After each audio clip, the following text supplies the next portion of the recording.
Well, it's Thursday, which means that we are bringing you yet another morning filled with snack and food ideas from Lynn Matava. She is a nutrition educator with the University of Maryland Extension SNAP Ed program. This morning, Lynn is going to show us how to get your kids involved in learning about gardening. Plus, she has a special guest with her this morning that can tell you some more ways to get the entire family involved. Check it out. Hi. I want to show you some really fun activities you can do at home to get excited about growing food. The first one we're going to do is actually play with our food today. And I've chopped up some carrots here. And what we're going to do is arrange them in a little square and make a raised garden bed to learn about how to space our food and what different components go into it.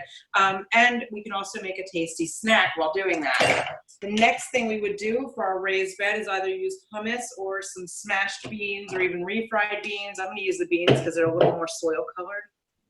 But really, it's whatever you have or whatever your preference is. And then we're going to use a little bit of corn. That's our seed. Obviously, these aren't really going to grow. This is just a little edible garden on a plate. But I'm spacing them pretty far apart, and I'm just making 3 rows of 3 pieces of corn, just kind of to demonstrate that we do need space for our plants to grow. In doing this, we can have a conversation about all the things plants need to grow, which is water, light, soil, all of those things. And so then we have, we've planted the plants. We're going to pretend they've started to sprout. So I've got some cute little broccoli pieces here that I'm just shoving in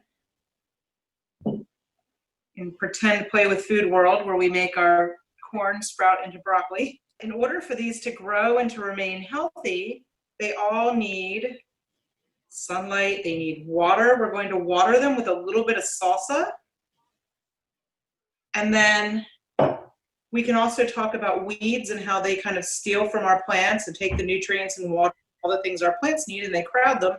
So one of the ways that we can keep the weeds out of our garden is by using a little bit of mulch, which I'm using cheese here since we're eating it.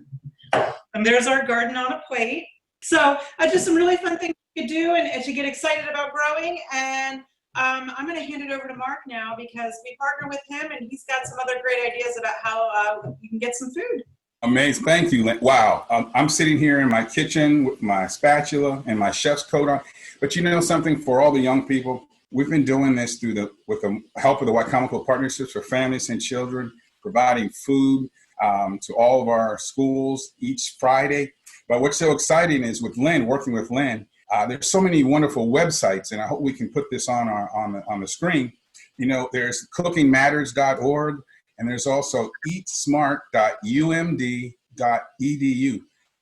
I encourage families now that school's over, go on these websites, Cooking Matters and Eat Smart, to come up with creative ways, just Lynn just showed you, how we can get families working together, cooking together in the kitchen, have fun with different cooking instruments in the kitchen.